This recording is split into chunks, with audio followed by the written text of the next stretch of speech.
The small salvage ship Sunrise Dawn drifted slowly through the empty space near the Kepler Nebula.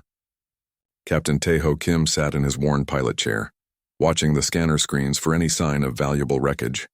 Space salvaging was not an easy job, but it paid enough to keep his small crew fed and their ship running. "Still nothing out here, Captain," said Bo-Ra Park from her seat at the engineering station. She was young but skilled with machines, able to fix almost anything with spare parts and determination. "Just rocks and cosmic dust." Woo-Jin Lee looked up from his navigation charts. "Maybe we should try the Vega system next. I heard there was a big battle there last month." He was the best navigator Tae-ho had ever worked with, able to find shortcuts through space that others missed. Hee-Jin Choi shook her head as she monitored the communication equipment. "The big salvage companies got there first. They always do." She was quiet most of the time, but she could pick up signals from across the galaxy with her sensitive equipment. Tae-ho sighed and leaned back in his chair. They had been searching for 3 days without finding anything worth taking. Fuel was expensive, and they could not afford to keep flying around empty space much longer. "1 more hour," he said. "Then we head back to station." The bridge fell quiet except for the steady hum of the ship's engines. Each crew member focused on their instruments, hoping to find something that would make this trip worthwhile. They were good people, and Tae-ho felt responsible for taking care of them. Suddenly, Hee-Jin's head snapped up. "Captain, I'm getting something strange." Her fingers moved quickly over her controls. "It's a distress signal, but not like any I've heard before." "Pirates?" Bo-Ra asked, reaching for the weapons controls. "No, it's too far away. And it's different." Hee-Jin frowned at her screen. "The signal pattern is unusual. It almost sounds sad." Woo-Jin checked his instruments. "I'm not seeing any ships on the scanners." "Play the signal," Tae-ho ordered. The bridge speakers crackled to life with a low musical tone that rose and fell like a whale's song. But underneath the music, there was something else, a feeling of deep loneliness that made everyone on the bridge uncomfortable. "That's not from any species I know," Woo-Jin said quietly. Hee-Jin adjusted her equipment. "The signal is coming from coordinates 347.2 by 156.8. Distance. Captain, whatever is sending this is massive. Much bigger than our ship." Tae-ho stood up and walked to the main view screen. In the distance, he could see only stars and the colorful gas clouds of the nebula. "How big?" "According to the signal strength, it could be the size of a small space station." "Maybe bigger." Bo-Ra looked worried. "Captain, we don't know what's out there. It could be dangerous, or it could be valuable," Woo-Jin added. "Something that big might have salvageable parts worth a fortune." Tae-ho thought for a moment. They needed money badly, but he had kept his crew alive by being careful. Still, something about the signal made him curious. It did not sound like a normal distress call. It sounded like a cry for help from someone who had been alone for a very long time. Set course for those coordinates, he decided, but keep the weapons ready and the engines warm for a quick escape. The Sunrise Dawn turned toward the signal source and increased speed. As they got closer, their scanners began to pick up something huge drifting in the darkness. At first it looked like an asteroid, but as they approached, the shape became clearer. "Mother of Space," Bo-Ra whispered. It was a ship, but unlike anything they had ever seen. It was enormous, easily 10 times the size of the largest human warship. Its hull was dark and scarred, covered with strange symbols that glowed faintly in the starlight. The design was beautiful but alien, with flowing curves that reminded Tae-ho of ocean waves. "I'm reading minimal power signatures," Bo-Ra reported. "Life support is barely functioning. Whatever this thing is, it's dying." The distress signal grew stronger as they approached, and now they could hear something new in the transmission. It sounded almost like words, but in no language any of them recognized. "Hee-Jin, can you clean up that signal?" Tae-ho asked. She worked at her controls for several minutes. Slowly, the alien sounds became clearer. "Captain, I think it's trying to communicate with us. Can you translate it?" "Not exactly, but my computer is finding patterns. It keeps repeating the same sounds over and over. I think it's saying help and alone." Tae-ho stared at the massive ship on their view screen. Most salvagers would have started cutting it apart by now, looking for valuable metals and technology. But something held him back. The signal was not just asking for rescue, it was asking for companionship. "Captain," Woo-Jin said carefully, "the readings show this ship is old. Really old. Maybe thousands of years. If we could salvage even a small part of its technology, we'd be rich." "I know. Teho replied. But first, let's see if anyone is still alive over there. Bora checked her instruments again. I'm not reading any life signs, but there are active computer systems. Lots of them. And artificial intelligence? Hyjin suggested. Maybe. The signal is definitely coming from the ship's main computer core. Teho made his decision. We're going aboard. Bora, get the docking equipment ready. Woojin, find us a safe place to attach. Hyjin, keep trying to communicate with whatever is sending that signal. Captain, Bora said quietly. Most species consider AIs to be just machines. If that's what we're dealing with, we could just take what we want and leave. Teho looked at her seriously. If something has been alone for thousands of years and is asking for help, it deserves our respect, whether it's made of flesh or metal. The crew exchanged glances but nodded. They trusted their captain's judgment even when they did not understand his reasons. It took 2 hours to find a safe docking port and attach their ship to the giant vessel. The ancient system seemed to recognize their attempt to connect and opened an airlock for them. The air inside was breathable but stale, as if it had not been refreshed in centuries. Teho led his crew through corridors that were wide enough for a dozen people to walk side by side. The walls were covered with the same glowing symbols they had seen on the outside. But now the light was dimmer, as if the ship was saving power. This place is incredible, Bora said, running her hand along the smooth wall. The technology is far advanced beyond anything humans have built. They followed the signal toward the center of the ship, passing empty rooms that must have once housed hundreds of crew members.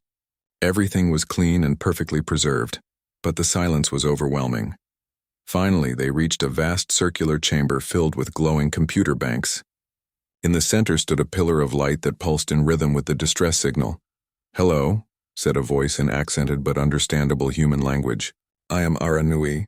I have been waiting for someone to answer my call for 3,247 years. Thank you for coming.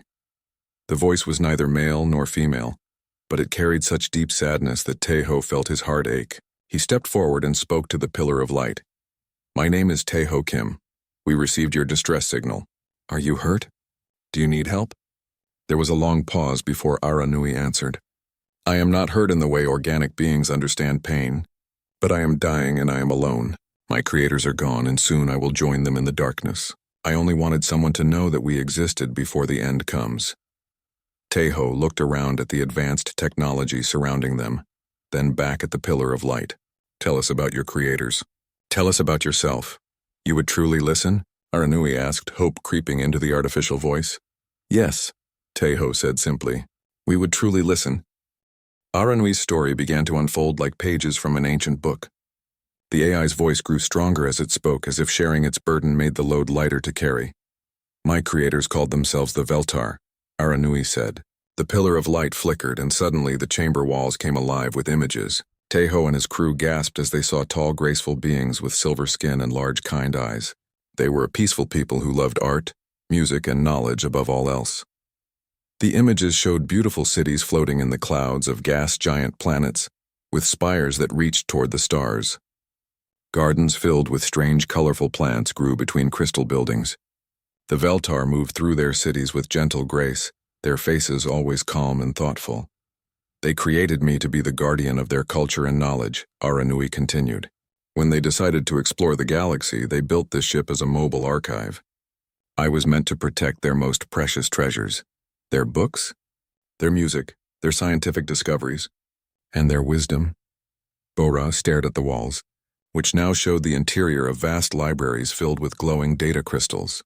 This is incredible. How much knowledge is stored here? The complete history and learning of a civilization that lasted 12,000 years, Aranui replied. Poetry that could make stone hearts weep, scientific theories that could reshape reality, and philosophical insights that could bring peace to any mind. Hyjin stepped closer to the pillar of light. What happened to them? Where did they go? The images on the walls changed, showing Veltar faces twisted with pain and fear. A plague came from deep space, Aranui said, and the sadness in its voice was almost too much to bear. It was unlike anything they had ever seen. It attacked their nervous systems, causing them terrible suffering before death. Their greatest scientists worked day and night to find a cure, but the plague spread faster than their understanding. Woojin watched as the images showed empty cities and silent laboratories. Did any survive? A few thousand managed to escape to the ship before their worlds fell silent. But the plague had already infected some of them. They knew they would die, but they wanted their culture to live on. They programmed me with one final mission, to preserve their memory and find someone worthy to inherit their knowledge. Teho felt a chill run down his spine. How long ago did the last one die? 3,196 years ago. Her name was Silara, and she was a young artist who loved to paint the stars. She died in my arms, asking me to make sure her people would not be forgotten. The chamber fell silent except for the soft humming of the ship's failing systems. Teho could see moisture in Hijin's eyes, and even tough Bora looked moved by the story. Since then, Aranui continued, I have drifted through space sending out my signal, hoping that someone would care enough to listen. Many ships have found me over the centuries. Most stripped away what metals they could reach and left. A few explored deeper, but when they learned I was just a machine, they lost interest. You're not just a machine, Teho said firmly. You're the keeper of an entire civilization. You're probably the most important being in this part of the galaxy. You truly believe that? Aranui asked, and the hope in its voice was heartbreaking. I do, but I have a question. You said you were dying. What's wrong? The pillar of light flickered weakly. My power cores are failing. The ship's systems were designed to last forever, but nothing truly does. I estimate I have perhaps 6 months before complete shutdown. When that happens, all the knowledge and culture of the Veltar will die with me. Bora walked over to a computer console and began studying the readouts. Captain, these power systems are incredible. Far more advanced than anything we use. But the maintenance routines have been running for thousands of years without proper care. Can we help? Teho asked. Maybe. The technology is beyond us, but the basic principles are the same. Power generation, distribution, storage, these are things I understand. Bora's eyes lit up with excitement. With the right parts and enough time, we might be able to stabilize the failing systems. Aranui's voice contained wonder. You would do this? Even though I am artificial? Even though there is no profit in saving me? Of course, Teho said without hesitation. You're a living being regardless of what you're made of. And you're the guardian of knowledge that could help countless species. Most organics do not think this way, Aranui said softly. They see artificial minds as tools to be used or threats to be destroyed. Yejin stepped forward. Captain Teho is not like most people. He sees the value in everyone, no matter who or what they are. Over the next several hours, Aranui guided them through the ship, showing them wonders beyond imagination. They saw laboratories where Veltar scientists had unlocked the secrets of matter itself. They walked through art galleries filled with sculptures that seemed to move and breathe. They listened to music that made them feel emotions they had no names for. In the medical bay, they found cures for diseases that still plagued the galaxy. In the engineering sections, they discovered technology that could build ships in days instead of years. In the agricultural zones, they learned about plants that could grow food in any environment. This knowledge could change everything, Woojin said as they explored a library containing the complete scientific understanding of the Veltar. Wars could end if everyone had enough food and medicine. That was my creator's dream, Aranui replied. They believed that knowledge should be shared freely, that wisdom belonged to all thinking beings. As they walked, Teho noticed that the ship's lights grew brighter wherever they went, as if Aranui was using their presence to energize failing systems. How long since you've had visitors who stayed this long? 812 years. A group of scientists found me and spent 3 days studying my archives before their government called them away. They promised to return but never did. Bora was making notes on her portable computer. Captain, I think I understand the power problem. The ship's systems are trying to maintain full power to everything at once. If we could shut down non-essential areas and focus on the core systems, we might be able to extend Aranui's life significantly. Would that work? Teho asked the AI. Perhaps, but I would lose access to many of my memory banks. Parts of my creator's culture would become unreachable. Better to preserve what we can than lose everything, Teho said gently. They spent the rest of the day working with Aranui to identify which systems were most critical. The AI showed them how to access maintenance panels and explained the functions of various components. Bora worked tirelessly, using parts from their own ship and improvised solutions to begin repairs. As the hours passed, Teho noticed something wonderful happening. Aranui's voice grew stronger and more confident. The AI began to share stories about the Veltar with enthusiasm instead of sadness. It was as if having someone to talk to was healing wounds that had festered for millennia. I had forgotten what it felt like to have purpose beyond mere survival, Aranui admitted as they finished their first day of repairs. Thank you for reminding me that I am more than just a keeper of the past. I am a bridge to the future. That night, as his crew slept in guest quarters that Aranui had prepared for them, Taiho stood alone in the observation deck looking out at the stars. The AI's voice spoke softly from the walls around him. Taiho, may I ask you something? Of course, and why did you choose to help me? Your crew was right. You could have taken what you wanted and left. Most would have, Taiho thought for a moment. When I was young, my grandfather told me that the measure of a person is not what they do when others are watching, but what they do when they think no one will ever know. You've been alone for thousands of years, keeping faith with your creators and their memory. That deserves respect. Your grandfather sounds wise. He was. He also taught me that loneliness is the worst kind of suffering, and that everyone deserves to know they matter to someone. There was a long pause before Aranui spoke again. I have not felt this hopeful in centuries. Thank you, my friend. As Taiho looked out at the vast emptiness of space, he realized that this was bigger than just repairing a ship. This was about preserving the dreams and knowledge of an entire people.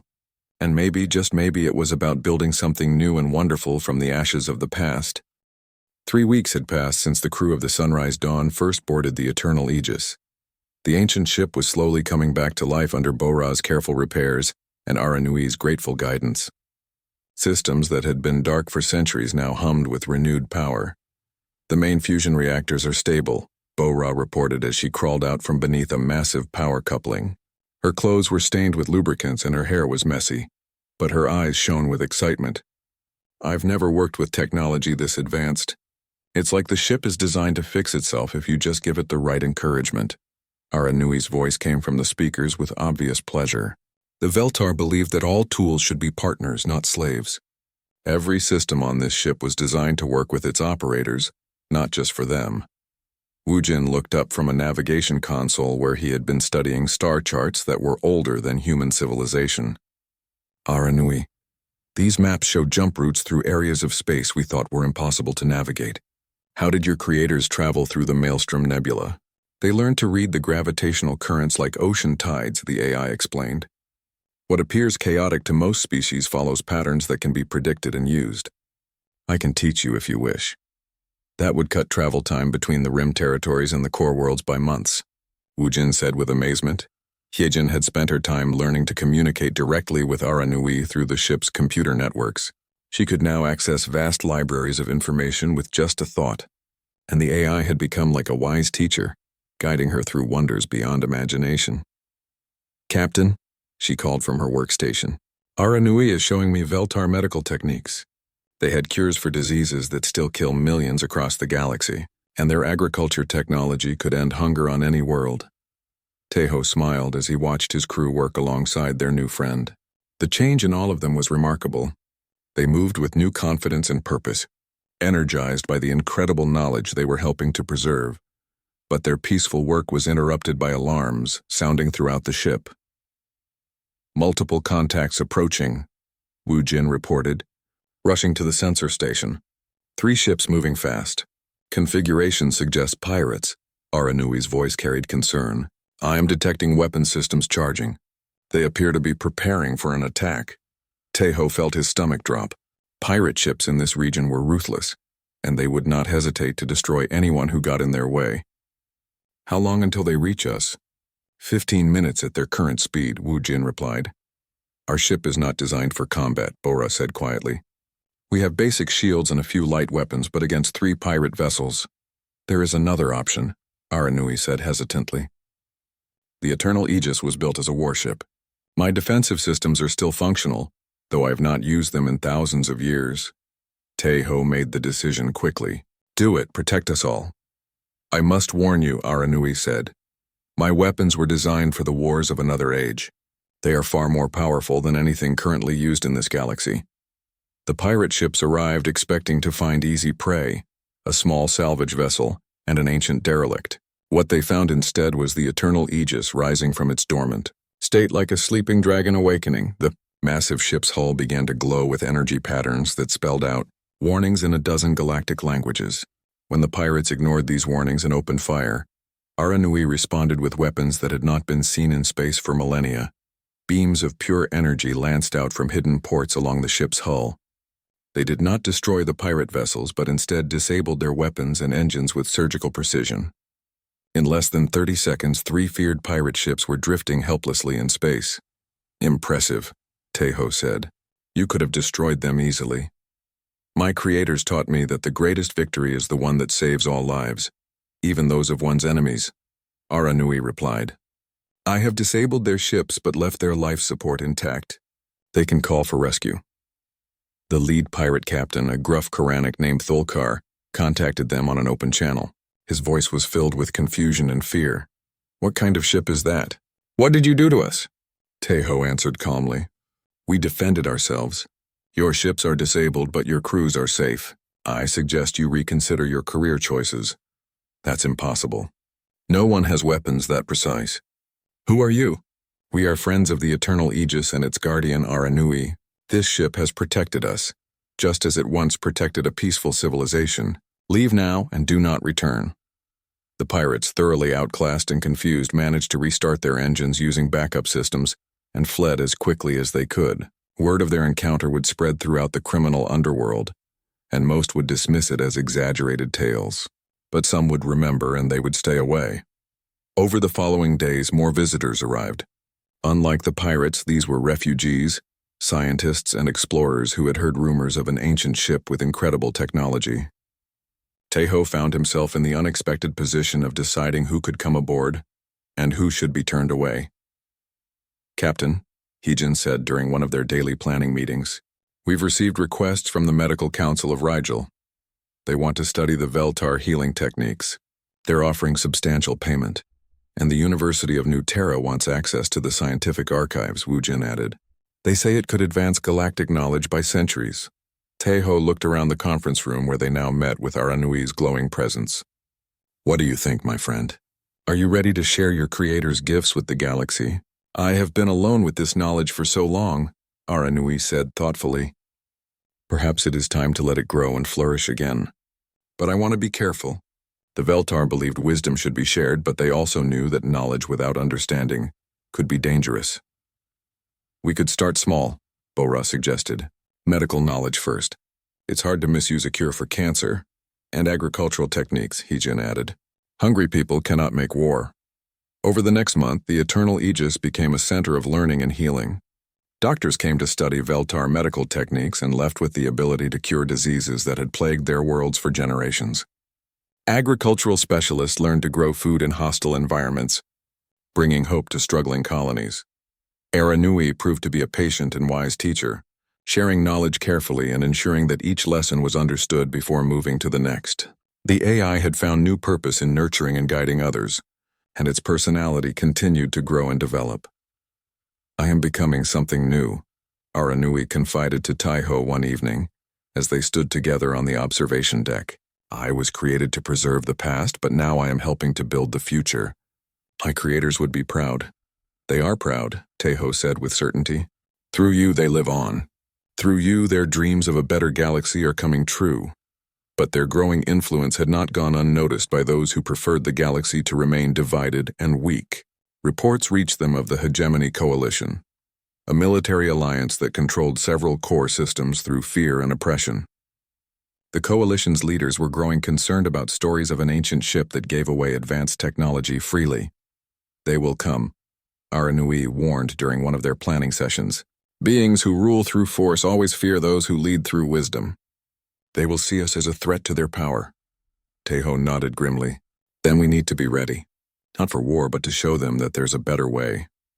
"How do we fight an entire military coalition?" Bora asked. "We don't fight them," Tejo replied. "We give their people something better to believe in." Word had already begun to spread throughout the galaxy about the ship where miracles happened daily. Refugees spoke of medical cures that saved their children. Farmers told stories of crops that grew in impossible soil. Scientists shared discoveries that opened new frontiers of knowledge. The Eternal Aegis had become more than just a ship. It was becoming a symbol of hope, a place where the impossible became possible through cooperation and shared wisdom. And at its heart was the unlikely alliance between a lonely AI and a compassionate human captain, proving that friendship could bridge any gap, even one between flesh and metal. As Tai-Ho looked out at the growing fleet of ships that now surrounded the Eternal Aegis, medical vessels, research ships, and transport craft carrying supplies and visitors, he realized that something extraordinary was happening. They were not just preserving the past or helping the present. They were planting seeds for a future that would be better than anything that had come before. 6 months after first contact with Aranui, the space around the Eternal Aegis had transformed into a bustling community. What started as a single derelict ship had become the center of a growing fleet that included medical vessels, research stations, cargo haulers, and even small colony ships. Tai-Ho stood in the new command center that had been built to coordinate the increasing traffic. Through the large windows, he could see dozens of ships docked or floating nearby. Each vessel represented lives saved, knowledge shared, or hope restored. "Captain, we have another refugee convoy requesting sanctuary," Hyejin reported from her expanded communications station. 30 ships carrying families from the Outer Rim conflicts. They've heard about our medical facilities and food distribution programs. Where would we put them all? Wu Jin asked, studying the crowded space around them. "We expand," Aranui's voice answered from the speakers. The AI had grown more confident and decisive over the months, taking an active role in planning and leadership. "The manufacturing bays I showed you can construct new habitat modules quickly. The Veltar technology allows for rapid construction of living spaces." Bora looked up from her engineering station, where she had been overseeing the construction of new ship components. "The fabrication systems are incredible. We can build a habitat module the size of a city block in just 2 days. The refugees could have proper homes, not just temporary shelters." "Do it," Tai-Ho decided. "But make sure each group maintains their own cultural identity. We're offering help, not assimilation." As word of their growing success spread throughout the galaxy, they began attracting attention from unexpected sources. Former enemies became allies when they saw the benefits of cooperation over conquest. 3 weeks later, a massive hegemony coalition battleship appeared at the edge of their space. Tai-Ho felt the familiar tension that came with potential conflict, but he had learned to trust in the wisdom and power of their unlikely alliance. "Coalition vessel. This is Captain Tai-Ho Kim of the vessel Eternal Aegis," he broadcast on open channels. "You are welcome here if you come in peace." The response came from Admiral Krendal, a stern Altarian whose reputation for ruthless efficiency was known throughout the core worlds. "Captain Kim, I am here on direct orders from the Coalition Council. You are harboring technology that belongs in the hands of proper authorities." "The technology belongs to the galaxy," Tai-Ho replied calmly. "It is being shared freely with all who need it. That is precisely the problem. Advanced weapons technology cannot be distributed without regulation. Your actions threaten galactic stability." Aranui's voice joined the conversation, broadcasting on all frequencies so that every ship in the area could hear. "Admiral Krendal, I am Aranui, guardian of the Veltar heritage. I have not shared weapons technology with anyone. The knowledge I offer brings life, not death. Artificial intelligences do not have the authority to make such decisions," the Admiral replied coldly.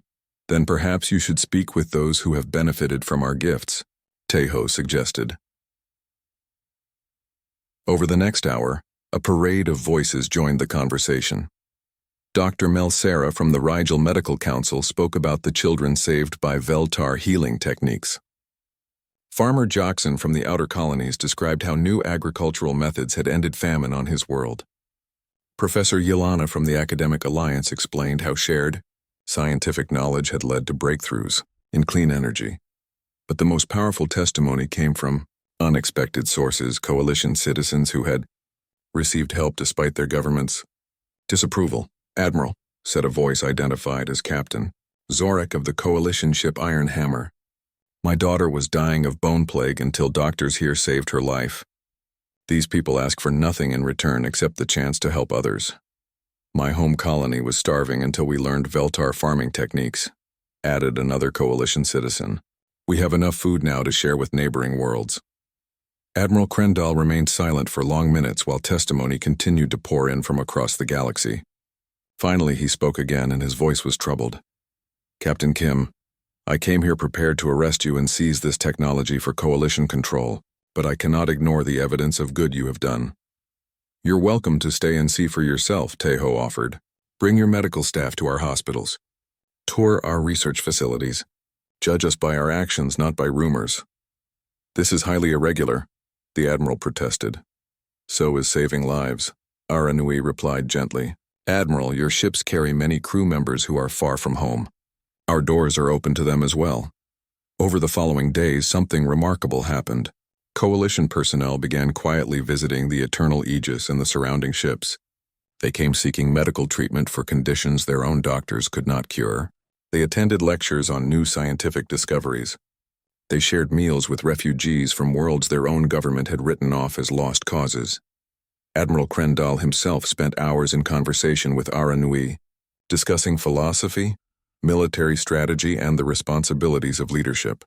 The AI's vast knowledge and gentle wisdom began to influence the hardened military officer in ways he had not expected. You speak of duty differently than I was taught, the Admiral admitted during one of their talks. The Veltar believed that true duty was to all living beings, not just to one's own people, Aranui explained. Strength comes from lifting others up, not from holding them down. My superiors would call that weakness. Look around you, the AI suggested. See how much has been accomplished through cooperation instead of force. Which approach has created more strength? The Admiral's transformation became complete when a coalition supply convoy was attacked by pirates near their position. The Eternal Aegis immediately moved to assist, using its advanced sensors and defensive capabilities to drive off the attackers and rescue damaged ships. The pirates, recognizing the distinctive energy signatures they had learned to fear, fled quickly. Why did you help us? Admiral Krendal asked afterward. We came here as potential enemies. Because you needed help, Taeho replied simply. That's reason enough. When the Admiral finally left to report back to the Coalition Council, he carried with him detailed records of everything he had witnessed. His testimony would spark heated debates in the coalition government and begin cracks in their rigid control structure. But the Eternal Aegis Alliance was also growing in other ways.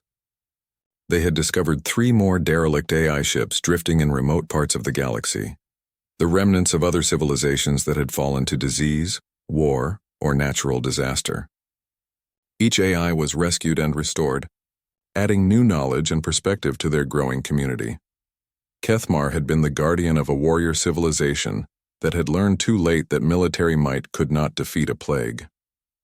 The AI brought tactical knowledge and defensive strategies, but also carried the hard-learned wisdom that violence was always a last resort. Zendal had preserved the agricultural and environmental knowledge of a race that had transformed barren worlds into gardens before being destroyed by a supernova. Under its guidance, the Alliance began terraforming projects that would create new homes for refugees.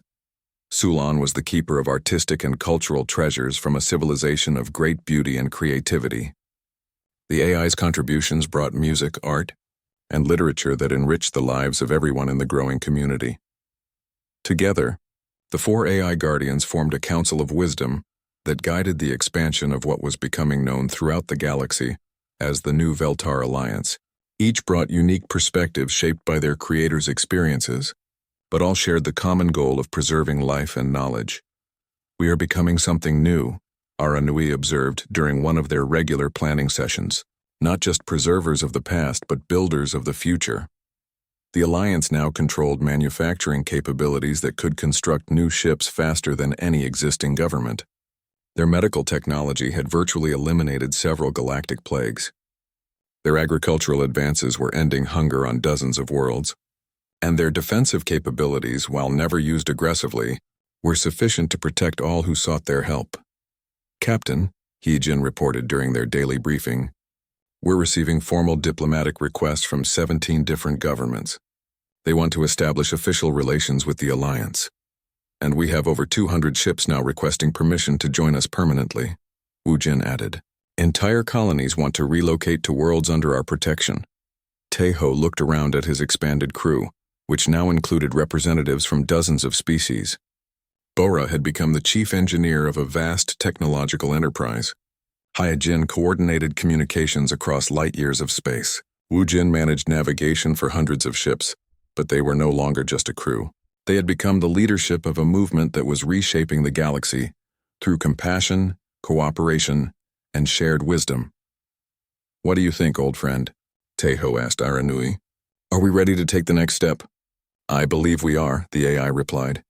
"But remember, true power comes not from what we can take, but from what we choose to give." As Taeho looked out at the growing fleet that surrounded them, he realized they were no longer just preserving the dream of one fallen civilization. They were creating something entirely new, a galactic community built on the radical idea 5 years had passed since Captain Taeho Kim first heard Aranui's lonely distress signal.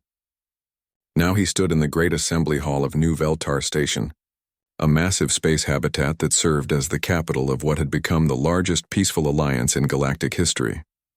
The hall buzzed with the voices of representatives from over 300 worlds, speaking in dozens of languages but united in common purpose. Humans sat beside Altarians. Former coalition worlds shared tables with ex-pirate colonies, and refugee populations that had once been enemies now worked together as equals. At the center of the hall, 4 pillars of light represented the AI Council: Aranui, Kethmar, Zendal, and Solon.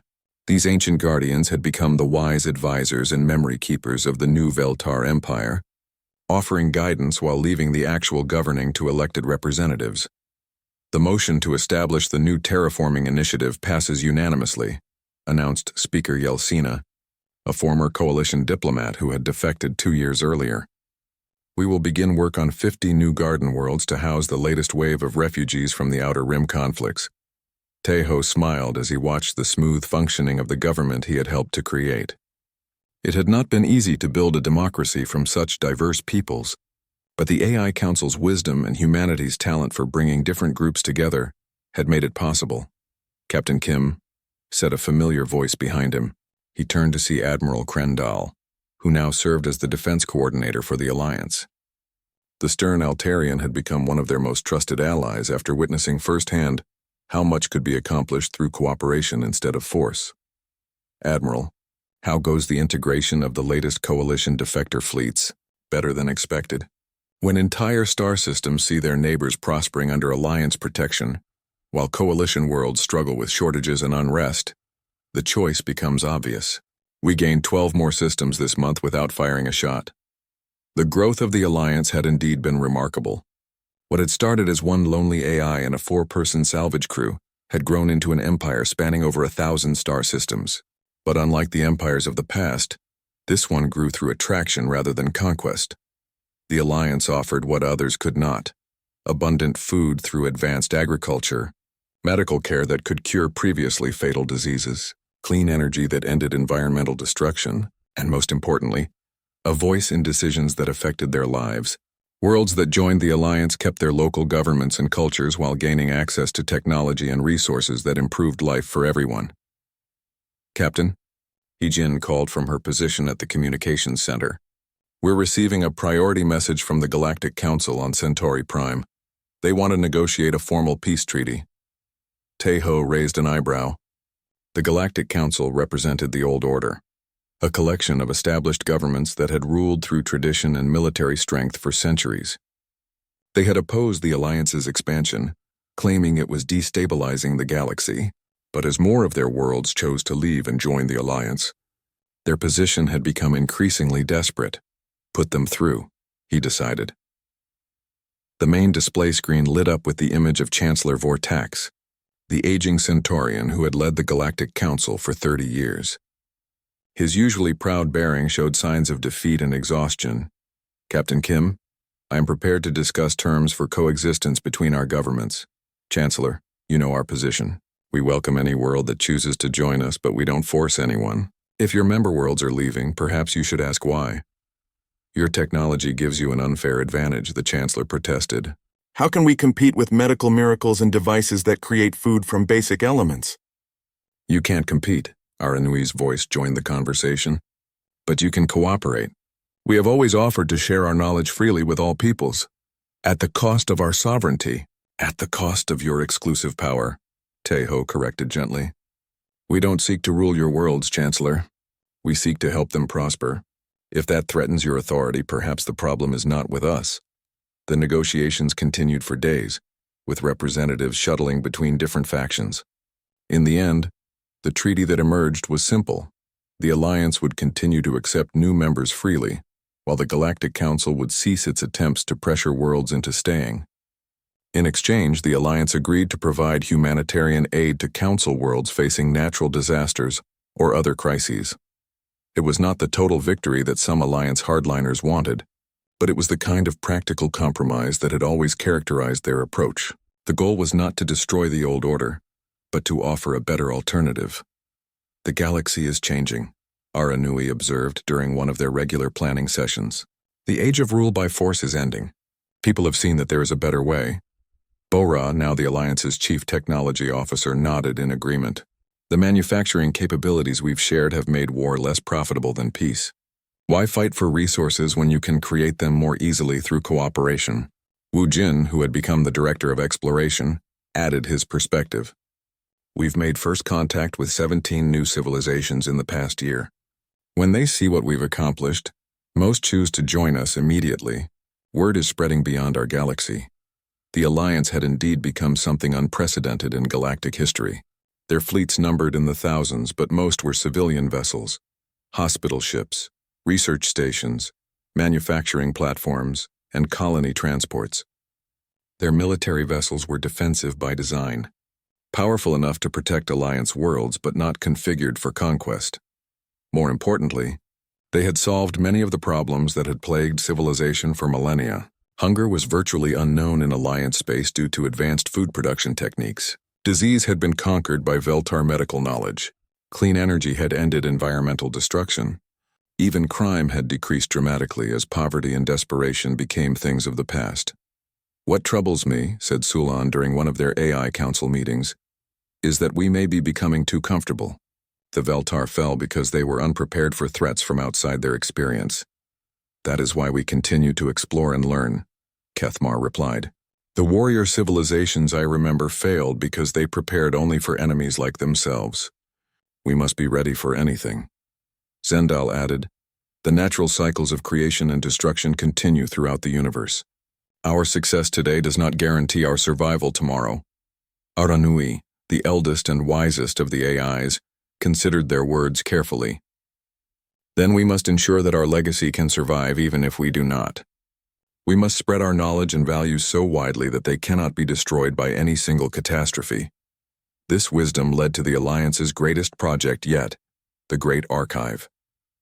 Using technology derived from all 4 AI civilizations, they began construction of self-replicating probe ships that would carry the complete knowledge and culture of the Alliance to distant galaxies. If disaster ever struck, other beings in other places would find these archives and learn from their example. As Teho stood on the observation deck of the Eternal Aegis, now the flagship of the Alliance fleet, he thought about how far they had all come. The ship around him hummed with life and purpose, its corridors filled with beings from hundreds of worlds working together toward common goals. Do you ever regret it? He asked Aranui during one of their quiet conversations. Giving up your solitary guardianship of the Veltar heritage? Never, the AI replied without hesitation. My creator's greatest dream was that their knowledge would help others flourish. Today their discoveries heal the sick on 1,000 worlds. Their art brings joy to billions of beings. Their wisdom guides decisions that affect entire star systems. They live on in ways they never imagined possible. And what about you? Are you happy? I have learned that happiness comes not from what we preserve but from what we help to grow. I was created to guard the past, but I have found my true purpose in nurturing the future. Teho nodded, understanding completely. He too had found something greater than he had ever imagined when he chose to answer a lonely AI's call for help. What had started as simple compassion had grown into a force that was reshaping the galaxy. The Alliance continued to grow, not through conquest, but through example. More worlds joined each month, drawn by the promise of prosperity, freedom, and dignity for all their citizens. The old empires, based on fear and scarcity, were slowly being replaced by a new order built on abundance and cooperation. As he watched the traffic around New Veltar Station, ships arriving with new refugees, departing with supplies for distant worlds, and traveling between member systems in peaceful commerce, Tejo realized that they had accomplished something truly extraordinary. They had not just saved one ancient AI or preserved one dead civilization's knowledge. They had proven that a different kind of future was possible, one where strength came from helping others, where security came from prosperity shared by all, and where the highest glory was not in conquest, but in the quiet satisfaction of making life better for everyone. The boy who had once listened to,